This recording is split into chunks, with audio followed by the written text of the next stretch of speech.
Hello, it is Wednesday, which means it is Backstage Live with Cindy Rowe, and I have a great guest today, Mr. Keith Wicklund. Hello, how are you? Good. Hello. Thank you so much for joining me. Keith, you own Cornerstone Financial Planning. Tell us what that's all about. Well, I am a full service financial planner, everything from managing investments to financial planning, which should include my specialty is really retirement planning. So I help people that are, say, 5 to 10 years away from retirement come up with a plan. That's what I enjoy doing the most. So, yeah, it's fun. And I really enjoy working with people and helping them in so many different ways.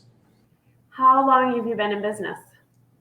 Since, oh gosh, it's been 13 years now, 2008, starting my 14th year. Wow.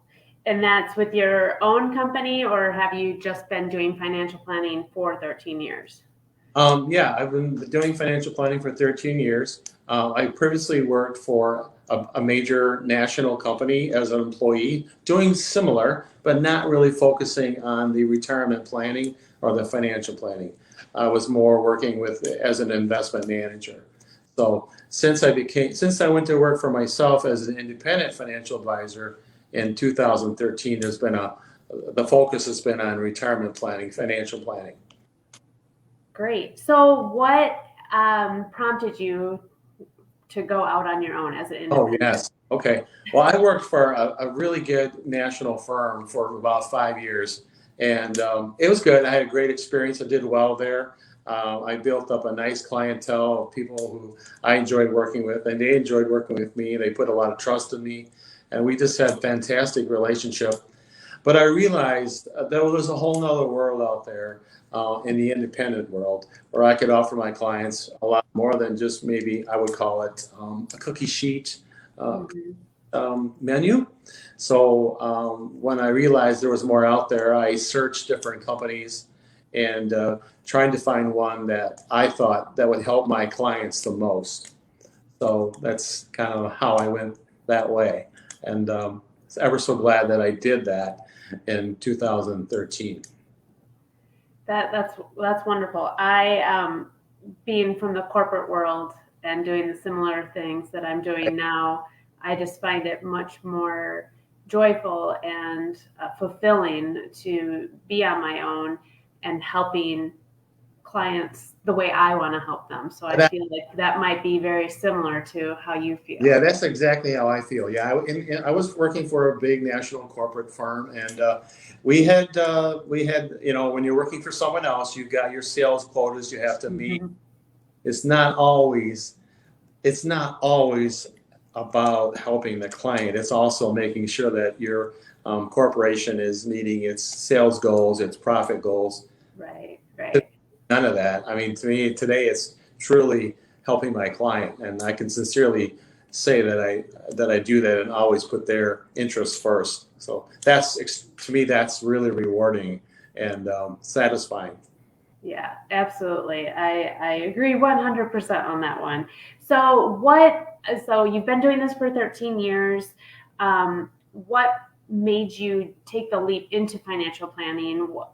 Were you always a numbers person? Were you always somebody that, enjoyed this kind of thing? Or did something shake up your world and you said, nope, this is what I got to do. This is what I'm made for? Yeah, I've always been a numbers person. My degree is accounting, so I'm one of those accountant kind of guys. But I think I'm a little bit different than the average accountant.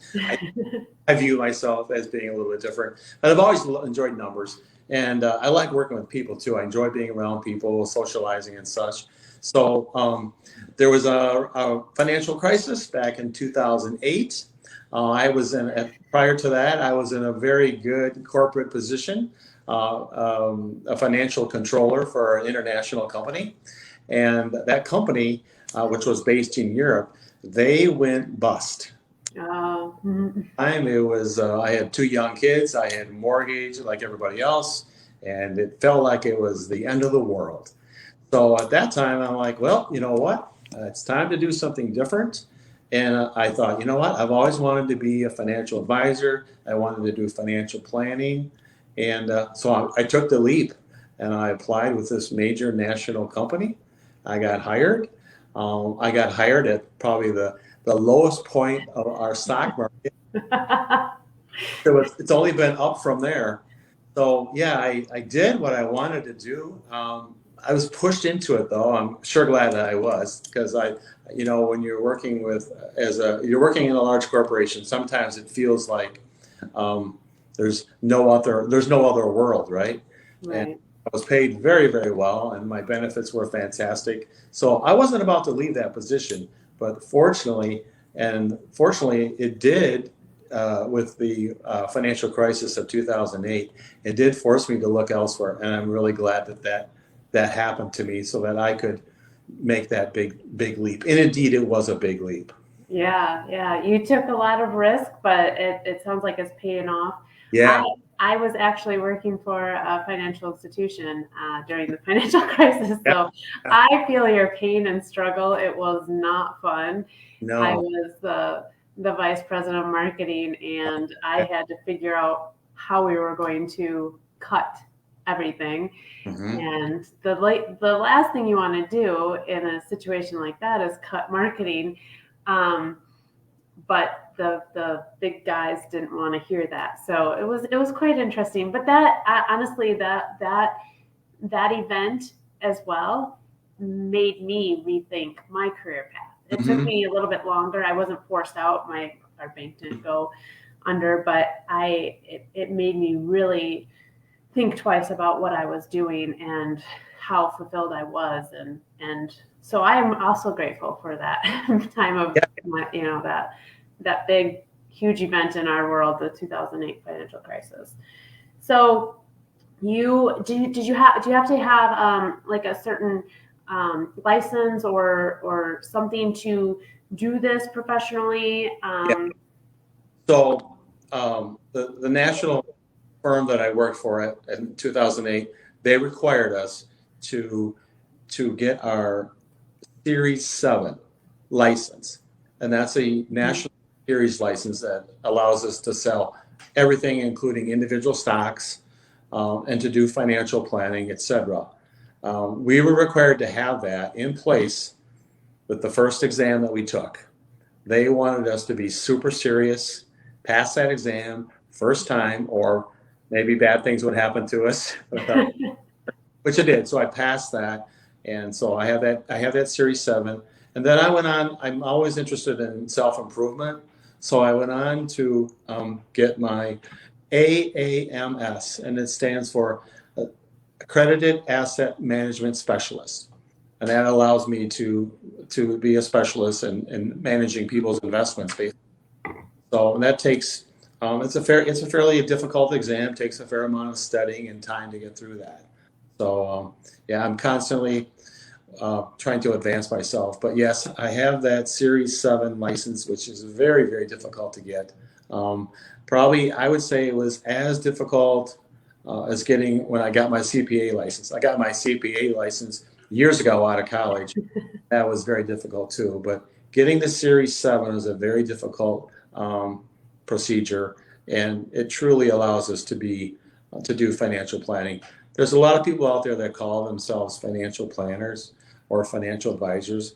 They may not have a license, they may not have any accreditations, but the industry is such that they can call them what they want, but they may not have the experience or the accreditation or the license to do it. But I Wow. have everything I need. So my clients may not know that, but it definitely helps my clients when I'm working with them to have those accreditations and licenses. Yeah, knowing that you take things seriously and that you are dedicated to doing the right thing, and Right. I mean, that's the other thing too. Like, your people are trusting you with their future. If Oh, they're coming to you for the retirement planning, I mean, like, I guess I didn't even think to ask those questions of, are you accredited? What kind of licenses do you have? You know, I guess it never really dawned on me, because I assumed that if you're calling yourself a financial planner, that you should have those. So why in the world would people want to trust you? Thank you for asking. And I love it when people ask that question. I do get it occasionally because there's many financial planners out there. There's many financial advisors. I have two really big licenses that I need to protect for my livelihood. First of all, I have my CPA license. I'm licensed as a certified public accountant. It's very difficult to get that and to maintain that. I would never want to lose that. Actually, having that CPA license gives me the tax knowledge and the tax experience to help my clients, because investments somewhere down the line always involves a tax consequence. So it's important to have that CPA license. Not many financial advisors have that. So I feel fortunate. I feel like I'm just have a little bit of an edge on other financial advisors to have that. Two, having the Series 7 is a very difficult license to get. And I would not want to do anything to jeopardize that license or my CPA license. So yeah, just having those two licenses and making sure I would do it anyway because I have a high level of personal integrity. I'm very proud of that. I always will want to do what's best for the client first, always. And if I keep with that attitude and that procedure, I'm never going to have a problem with complaints. I've never had complaints. And my clients do truly appreciate the level of interest that I take in them personally. So they have every reason to trust me. They may not know it, but I think a lot of them just do when they work with me. They just feel like they do trust me. Occasionally I hear it, which is nice to hear. You don't always hear it. People Right. think it, but they don't always express it. So. Yeah. And I feel, I mean, in as a marketer, I try to instill in my clients that people don't buy products. They buy from people that they know, like, and trust, right? And that is exactly like what especially in your business, we have to feel that. We have to feel some kind of connection if we're going to trust you with building our future. Oh, my dog is chiming in on that now too. He agrees with us.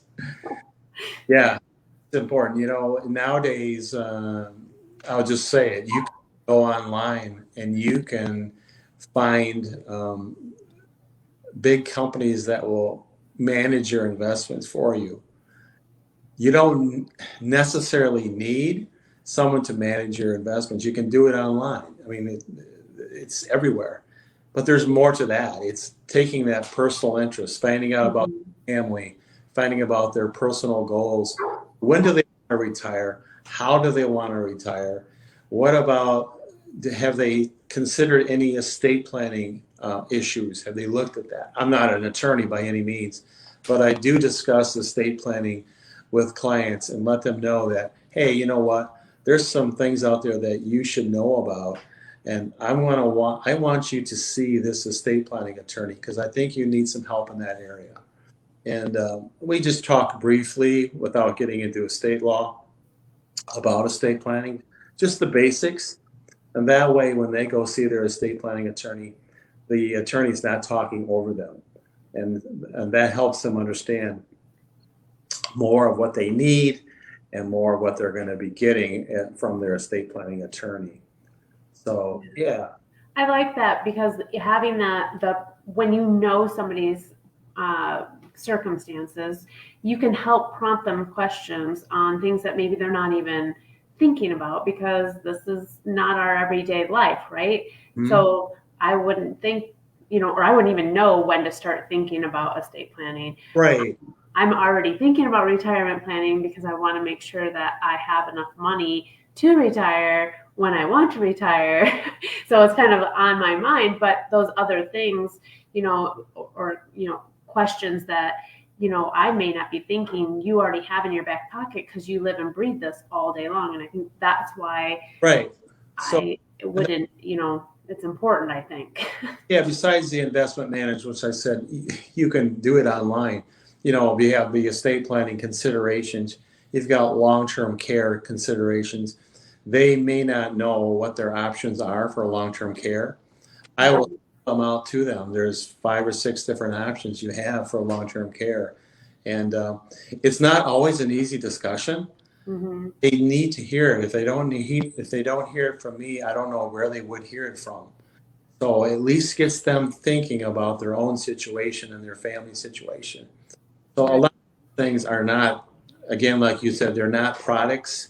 They're ideas that people need to start thinking about. It's part of the financial planning process. It's more than just investment management. So those are things that I enjoy talking about. I've got some experience with them, some personal experiences that I share with these clients so that I can truly relate to them. And they appreciate that. Yeah, I imagine so, and I feel like it's important too when you're working closely with somebody one on one, and they are genuinely interested in you and your family. That helps build that trust, and so then they don't feel like they're being sold to; they feel like they're being cared for, like Act- have- and that is truly, you can't get that everywhere. So, and it- I yeah, know you as a person more than as yeah, a businessman. that- So that's right. I'm it's, not here to sell them something. I'm yeah.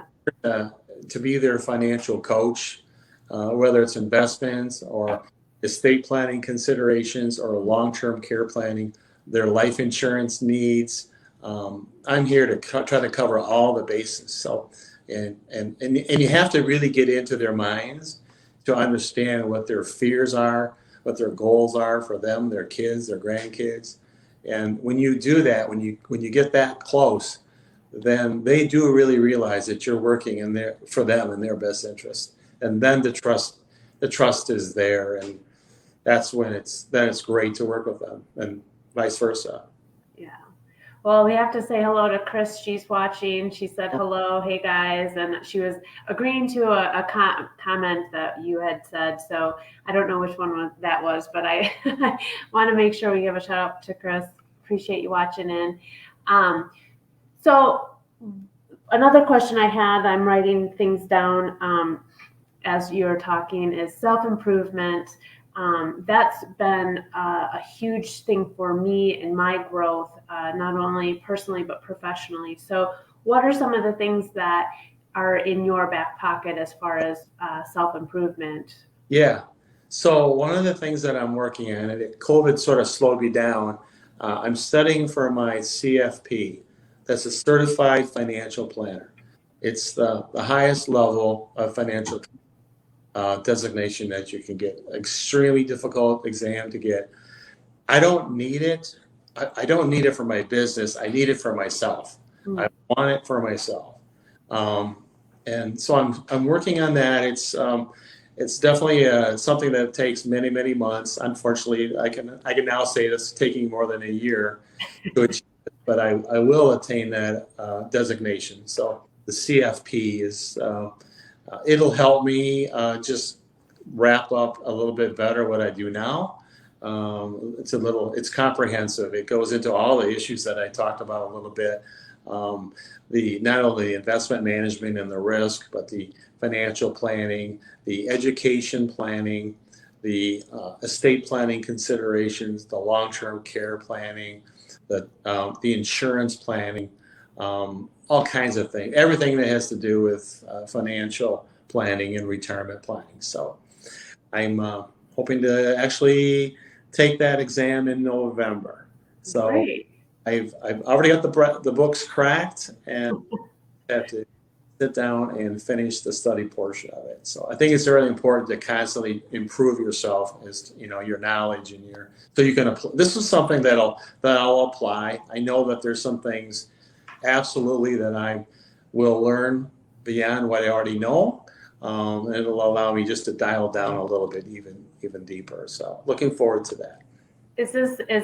Was that prompted by COVID or just something that you've always wanted to do? I've been wanting to do it for several years, and finally, just before COVID started, I started my program in January, and then with COVID hit the end of February and March, I had to move away from it and stay really close to my clients at that Yeah. point. It was critical that I stay very close to them during that difficult time with the markets. Yeah, absolutely. So getting your CFP. That's a short-term goal. What are some big things going to happen in the next few years for you and your business? Do you have goals or plans in place of where you want to take your business? Well, growth is always something that I enjoy.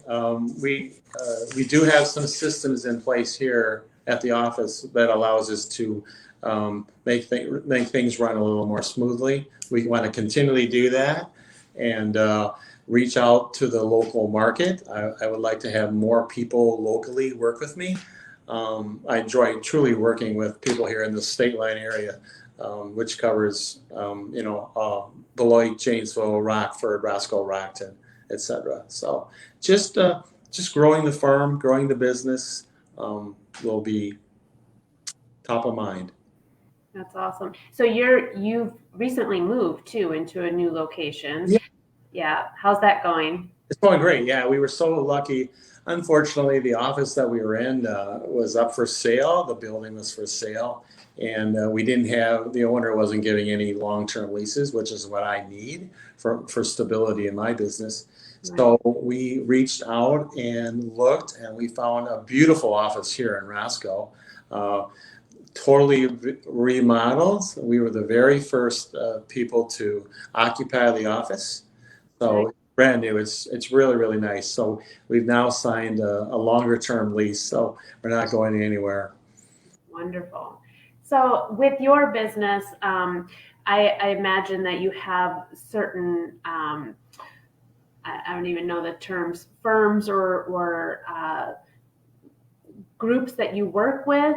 Mm-hmm. So does that impact how somebody does their financial planning? I guess I'm trying to figure out how to put my question that makes sense. So if I were to go to you versus somebody else, am I still getting the same type of products or service offerings? Is there something exciting that you have to offer over somebody else? Well, again, if you're talking about products, everybody has access. Nearly everybody has access to the same products. You can find these on. It's more about the personal level of attention that they get. So someone who's 40, the emphasis is going to be a little bit different than someone who's 55 to 60.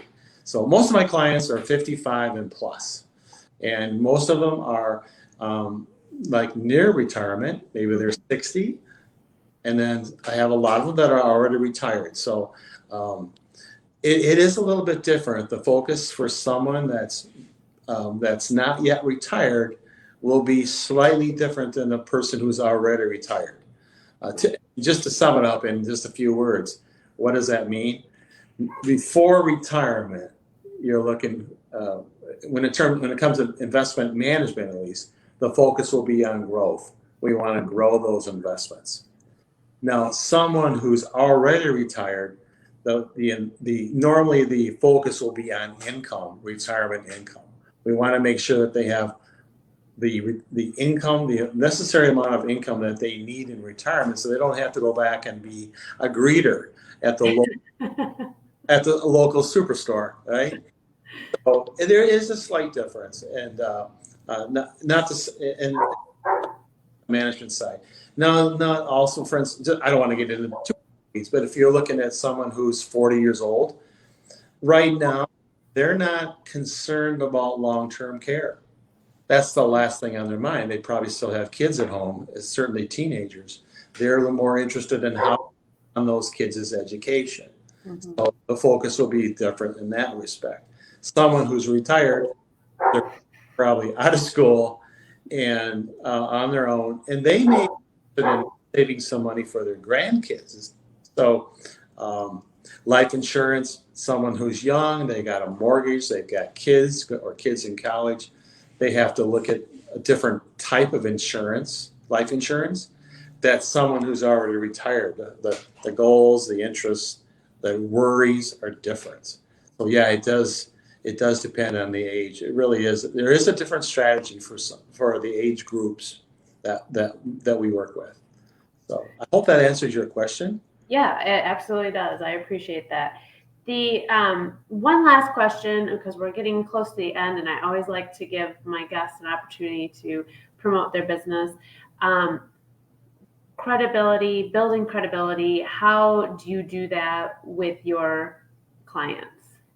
Building credibility. Okay, that is the most important part of the business. Building credibility means really listening to them, not talking about me. I don't talk about me. I want to listen. I want to know where they're at, where they've come from, where they're at today, and where they want to be. I know that sounds a little generic, but it absolutely is true. Everybody's got different worries, and I try to dig in to see what their worries are.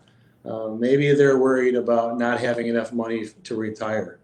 Maybe they're worried about their spouse not having enough money because maybe the primary breadwinner has health problems.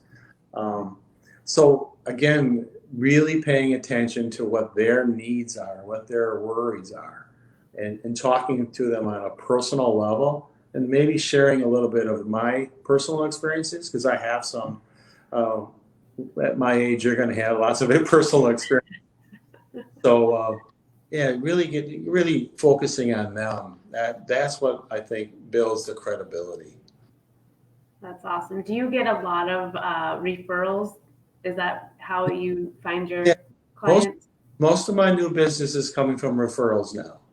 So marketing is still out there. I belong to different local groups, nonprofit groups, and we try to promote our businesses amongst ourselves. But most of the new business is coming through referrals, which is really nice, because if someone's referred to you, that the trust level is already up a little bit. Yeah. Boy, if you've helped my sister, or you've helped my brother-in-law, and he says great things about you, it's so much easier to move on to the next step. The trust level is already started. It's not all there yet. I still have some work to do to make sure that I'm covering all their needs, their worries, their goals. But it's a good start. So yes, that's refer that. Word of mouth referrals is the best marketing you Absolutely. can have. And when somebody, does do that referral, you've already got, a couple toes in the door, I guess I should say. Yeah. Then it's up to you to seal the deal. But it's you've already earned a slight bit of trust, because somebody would never, especially for what you do, trusting with the finances, because that's so personal, versus what, getting a referral for marketing, what I do. But you've already got that, and you can help solidify that just by having a conversation like we did today. So that's awesome that's where you just get. One more thing on the credibility, and we'll go, but also making sure the client knows that whatever we discuss will be held in the highest confidence. And I think that everybody says that, but my clients, I make it very clear that whatever we talk about will be held completely in confidence, and they really get a lot of comfort knowing that. Yeah, that's extremely important, because financial information is sensitive. Money is such a personal thing too, and some people are scared of it. They fear, it for the future. Some of them don't want to let it go, So I can see where that really gives them a peace of mind. Well, we're at that point of the show where I want to give you the floor, where people can find you. I'll put your website up, but go ahead and tell everybody a little bit more about you in detail. And Sure. Okay. So I'm located right here in Roscoe, just off of Main Street. You can find me at my website. It's retirecornerstone.com. You can find me on Facebook, Cornerstone Financial Planning. The easiest way to find me is just to give us a call and see if in what ways I might be able to help you. What are your worries? Face to face is always the best, I think. And if we do have a conversation and I'm not able to help you, or for some reason the personality doesn't mesh, it's okay. I've met somebody new. I appreciate that. But I will tell you, if we do have a conversation, you're probably going to at least you'll have something to compare it to as a benchmark, and then you can decide if I'm the right fit for you. So I would enjoy meeting you. Wonderful. Whoever's on, I'm not sure. That was perfect. That's exactly what we want. Do you want to give the phone number out to people Yes. on the video? My phone number here at the office is 815-623-1134. I'll put that up on the. Oh, here's my email address too. It's keith.wicklund@retirecornerstone.com. keith.wicklund@retirecornerstone.com. I'm adding it now. Wicklund is Wicklund. Yes. Let's add that up there. Maybe. Oh, okay. It didn't want to add. Oh, there we go. There we go. So your phone number is up there. The email address is up there. I appreciate your time. I know you're really busy, and it was a pleasure to learn a little bit more about your business. I know that we've,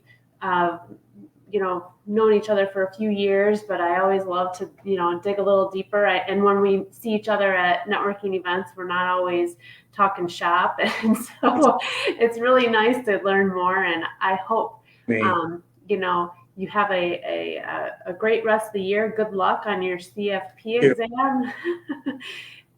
And I appreciate it. Thank you so much. Thanks for having me. Yeah. Have a great day. Have a great day, everybody. I know.